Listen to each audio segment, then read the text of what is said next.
in the 21st century. Hard-working people working hard for you and me. Moving higher, time and time again. Through the years you'll find us here. Moving higher. Hello and welcome to Moving Iron Podcast Markets with Chip Nellinger. Chip is with Blue Reef Agri-Marketing out of Morton, Illinois. And this edition of the Moving Iron Podcast is brought to you by Dawson Tire & Wheel, your premier ag tire and wheel provider in North America, helping people grow. TractorZoom, delivering insights, and Dryshod Boots, the official work boot of the Moving Iron Podcast. Chip, big news today, man. We hit $12 on soybeans. $12, Casey. It's been a long time since we've been to that level. Kind of stopped us dead in the tracks right now. It had a little bit of a back off, but all eyes are on the forecast in South America. Very dry in areas. Been very, very dry in Argentina as well. So that's ground zero as far as the bean market goes. And as beans go, the rest of our ag markets will go as well. So it's going to be a crazy week here. We've got normal trading hours Wednesday. So 1:20 Central close. And then obviously no markets Thursday for Thanksgiving. No night markets Thursday, so we don't trade again until Friday morning at 8:30 Central on the grains. And then an early close Friday at 12:05 Central. So in the midst of a weather market, this could be a really interesting week here, especially with that kind of long break in there from Wednesday to Friday morning. So it could be a little bit choppy out there, and all eyes are going to be on that forecast. Really going to drive us here as far as that forecast goes over the next few weeks into, say, that Christmas and New Year's time frame. Going to be very critical. The Brazil start getting some rains here, or you're going to continue to see their crop prospects and projections and estimates shrink back in a hurry. Yeah. Okay, so that was what I was wanting to get at. So you take a look at what's going on, soybeans, just like you said.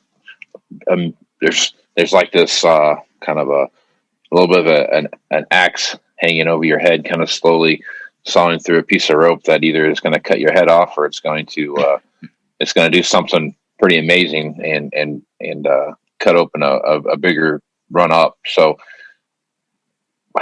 how much of this, because I'm looking at something like this, the close report today, and talking about Brazilian soybeans are 74% planted versus 76 on average, which I don't necessarily take a lot of stock in that. I mean, they can plant with technology they have now, they can run that up pretty quick. But what they're talking about is there's some areas that are significantly behind the pace, and a lot of that is due to the dry areas that are infected by that.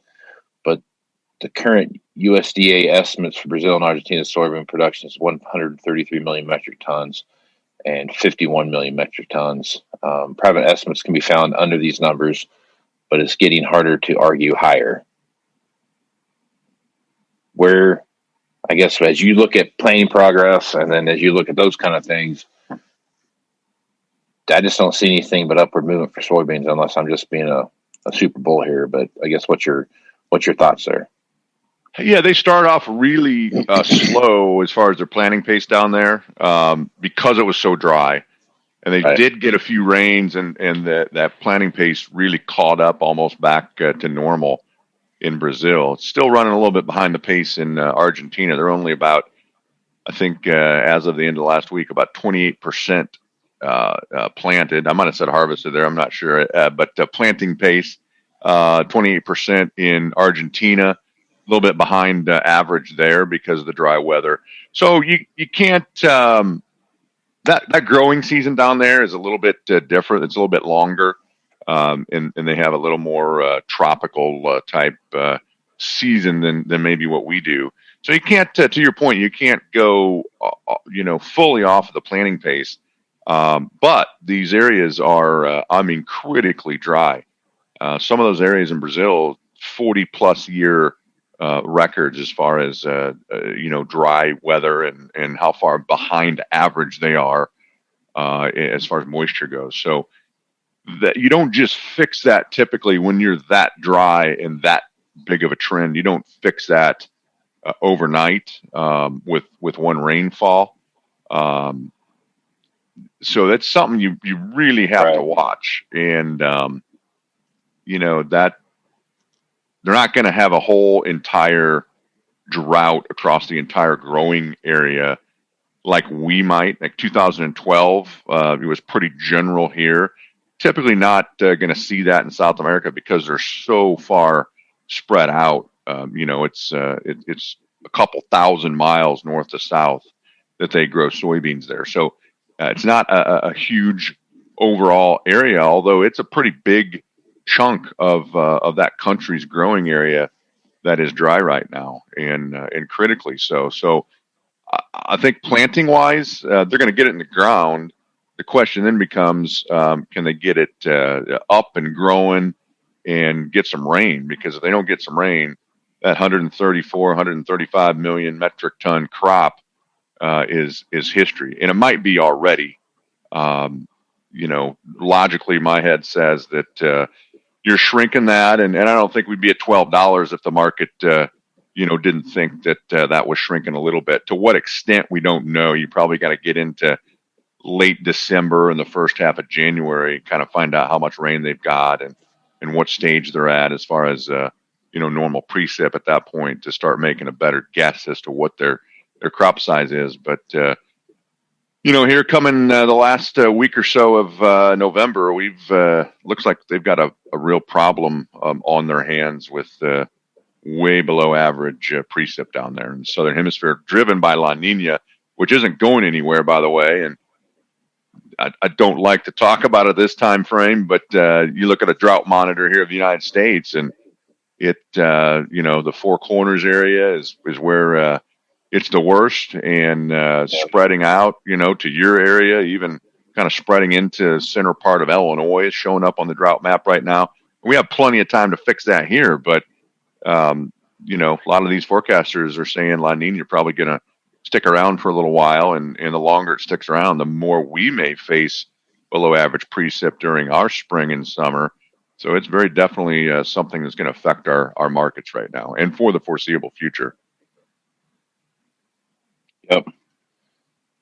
What's your take on wheat? Okay, so we're looking at wheat right now. The March wheat rose up to hit well over $6, so it's been first time it's been there in a little while. But what's going on in Australia, and with China and Australia being kind of having a little diplomatic disagreement there, there's an opportunity for China to maybe not buy as much from Australia and come in and buy a little more U.S. wheat. So what's your thoughts there? Yeah, they have bought a little bit of U.S. wheat here in the past weeks and couple of months. I think wheat is maybe a sleeping bull market. Wheat got a little bit fired up here today on some rumors that Russia may be putting an export tax on. It's kind of like trying to figure out what's going on in Russia. It just takes a lot of time, and I think that they've fought dry weather there, and their domestic prices are going up. Their domestic livestock feeders are frustrated about rising wheat prices internally in Russia. They're a massive exporter, a big competitor to us, in the world market. And so it's been back and forth as far as what their crop size even is, how much they're going to allow for export. And then, here overnight, early morning hours, talk of a potential export ban. That has not been confirmed yet by Russia. But they've kind of been back and forth, kind of batting around what do they need to do to try to control wheat prices there domestically. And that's going to be a big piece of the puzzle. They start limiting the quantities that they're going to export on the world market. And you already mentioned the dispute between China and Australia. China's already purchased some wheat from us. Could really open the door up to a kind of a longer term bull market in wheat. Typically this time of year, you don't, as wheat goes into dormancy, you don't get a lot of play. So it might be a little bit quiet. However, we did see the crop conditions report released here, and I believe it went down 3 percentage points in good to excellent. Oklahoma and Kansas slipped some as well. they aren't going into dormancy in very good shape there. There's plenty of time if they get some moisture, this winter via snow or early spring. There's time to heal this crop up, but we're not going into dormancy in the main part of winter in very good shape as far as crop ratings go in the U.S. plains, and that's something that's going to take some time to uncover. But this wheat market, along with corn stocks shrinking and demand's huge in corn, and now the competitive feed grain, wheat, we're finally, after years and years of massive supply, seeing some supply disruptions and the world ending stock starting to shrink a little bit. And this Russia thing is really something to watch. That's going to be something the market watches very closely to figure out what they're going to do as far as their exports go. So if they tip their hands at all, or look like they're going to greatly limit the amount of wheat they put out, or put some sort of an export tax on that does the same type of effect, really could be explosive in wheat. And if we come into kind of the March, April, May timeframe, and we don't start seeing some better moisture in the Oklahoma, Kansas area, I think could still be explosive. So I think it's kind of a tired, maybe a little bit just waking up a bull market here in the wheat. It might take a few more months to figure this thing out. In the time being, it'll definitely be a follower to corn and beans, because that'll be resolved quicker. I think because of you're going to know what South America produces first, and they matter in wheat as well, Argentina especially. But I think it has more to do with what Russia does, and then maybe what our early spring weather is out in the plains, and whether they got much precip over the winter here in the next couple of months. So wheat could be an explosive market, but I think it might be a little ways down the road before we start talking more about that, unless you see something out of Russia as far as a export ban or export tax, something like that. Right. Okay, so looking at kind of the action that happened today and over in the livestock markets, hogs and cattle both had some positive reactions to these COVID-19 vaccines that are coming out, these trials that are coming up. Looks like they've got about 3 different vaccines out there now that are all in trial. So it seems like the hog market and the cattle market are both responding positively to that.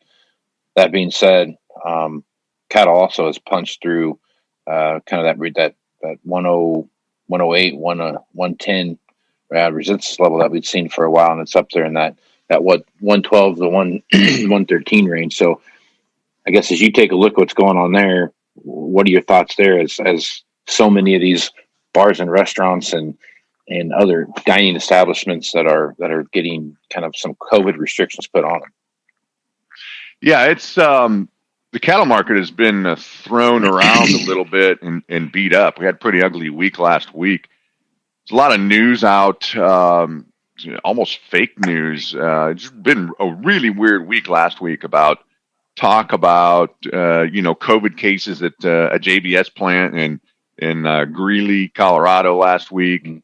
That proved to be false. The kill number was right on track, pretty big number for a weekly kill last week. So it doesn't appear, and on hogs too. So it didn't appear that there were any disruptions there. But kind of news of COVID and fears, it really kind of got into the market last week in cattle and hogs. And then once we kind of found out, like, hey, these kill numbers are pretty darn big. I think the demand side of it was proven through that. If it weren't for the plant shutdowns through the COVID deal this past winter, I think we wouldn't have seen as negative of an influence, because the demand changed. Restaurants closed, but there was a kind of a pickup as far as people stockpiling some food, putting some meat in the freezers and cooking, eating at home. Obviously, more so than eating out at restaurants. So I think the demand side is there, as long as we can kind of get some confidence that we're going to get through and not have any plant shutdowns. And so far so good on that aspect. I think they've done a much better job, and it doesn't appear like there's a problem like there was before. and hopefully get this vaccine going here. I read some news today that even as early as mid-December, they can start some of that. I'd say obviously some of the more critical areas they're gonna start first, and probably no more critical area than food supply and keeping the supply chain going. So, with all that being said, I think demand's good. Cattle on feed report on Friday was as expected. The placement number actually a little on the friendly side. That was towards the low end of expectations on that placement number. And it really, got the cattle market fired up today. Had a really strong close, couple bucks higher. Feeders finally, caught fire as well. They've been pressured by rising corn prices. In years past, when corn runs into a big bull market, eventually it kind of drags feeders and cattle along with it. So we finally got the cattle on feed out of the way. It was on the friendly side as far as placements go. Strong performance in the feeders. Maybe we're to the point now that the rising tide lifts all ships, and we're going to actually start seeing a little bit of support if these feed grains continue to rally a little bit. So, I think things look good for cattle longer term. There's always going to be the potential there for fears about COVID shutdowns and smooth operation of these plants. That's always going to be there in this virus type environment. But barring that, I think things look really good. The hog market really had a fake out too. Pushed down into new lows, probably ran all the longs out, and then reversed on a dime Friday and followed through with sharp gains today. And same type thing there. I think the demand's pretty good. I think we're maybe starting to get through some of the bigger numbers, and at least for today anyway, it looks like maybe we've dodged a bullet and maybe headed for some higher prices here. Probably led by cattle, but hogs had a pretty impressive day as well. And coming into that, winter and springtime frame where things start looking a little better from a seasonal standpoint as well in cattle and hogs. So if we got a little bit of a tailwind from kind of an inflationary push and demand stays good, exports have been really, really good on the beef side. China continues to buy more and more beef, China and Hong Kong combined. So that's been good. We had a massive beef sales week last week. So not only do we have good domestic demand, it looks like we're starting to fire on all cylinders as far as getting some beef out into the world market on the exports, and things look pretty good there. I'm not saying you're going straight up, but this February and even April live cattle contract looks like maybe we could do some things to the upside here and get producers back into a real profitable position here before it's said and done. Yep. Yeah. Well, looks like we got a real shot here this week to not be your typical quiet week before Thanksgiving. There's going to be some significant activity, it looks like.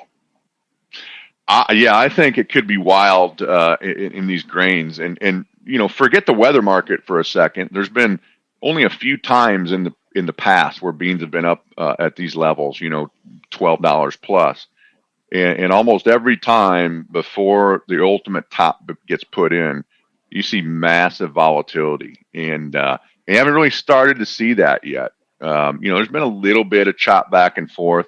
I think the biggest break we had was a month and a half ago. I think we broke about 60 cents off the highs and then rallied again. But as you look at a weekly continuation chart in beans at or above $12, we've had, some massive swings, $1.50 to $2 breaks followed by, $2 plus rallies into new highs. So this thing is going to get really gut wrenching. It's just the way that happens at high price levels like this. And, obviously weather and the forecast in the Southern Hemisphere is going to drive that. And one rain's not going to make their crop. It will likely rain there eventually. Could see a big correction when it does, but one rain doesn't make a crop, and they're going to have to continue to have good rains through their growing season. So I guess my warning to everyone as far as beans, and then to a lesser extent all other commodities, but especially beans, is this thing is likely going to get a really, really gut-wrenching with massive swings before it's said and done, and before we ultimately put a top in here. and just say be ready, because we haven't even begun to see anything like we've seen in the past as far as volatility goes in these beans. So, 3-4 day week periods where you break beans a buck and a half, and followed by a week and a half later, they're rallying $2, and that's the type of move I would expect before we ultimately put a top in, and that's going to get gut wrenching. So I'd say just be prepared for it. And this week, just based on the cut up week with Thanksgiving thrown in there, and pretty long break from Wednesday to Friday morning, and a couple important forecasts thrown in there, it could get a little cranky this week as well. But I think we're just starting into that road here over the next 3 months where things are going to really get volatile. So we better have our head on a swivel. Yep, that is a good point, Chip. So plenty of stuff to worry about there, plenty of things to keep in mind as you're going into this kind of making our way through this last quarter of the year, heading into the first of the year as far as planning goes. And if folks got a plan they're working on, or just some questions they want to bounce off you, Chip, what's the best way to do that? Yeah, best way is just give us a call here, 309-550-7213. Love to chat with you about your marketing plan. A lot of emphasis in starting to be a lot of concern and wondering about 2021 crops, trading about 1055 on November 21 beans, and 411, 410, 411 December 21 corn. So lot of opportunities out there, but a lot of uncertainty as well. And you got to have a plan and be willing to execute on it. So more critical than ever to have that plan and get some guidance out there on that. No doubt about that. Make sure you guys check out Chip and what he's got going on there. They have a pretty good program set up there at Blue Reef, so make sure you check him out. Also, I am Casey Seymour with Moving Iron Podcast. Check me out on Facebook, Twitter, and Instagram. That's where you find the latest information about the Moving Iron Podcast. Any blogs that get posted, go to movingironllc.com, where you can find the podcast, the blogs, and all the information on the 2021 Moving Iron Summit, January 20th through the 22nd. In Nashville, Tennessee. You think I'd understand how to do that, Chip, as many times as I say it, but I keep stumbling on it every time I get a chance. Also, check out the Global Ag Network and the great people there. They're great ag-related podcasts out there, so make sure you check them out. And with that, I am Casey Seymour with Chip Nellinger.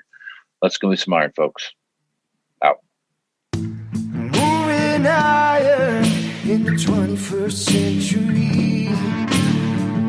Hard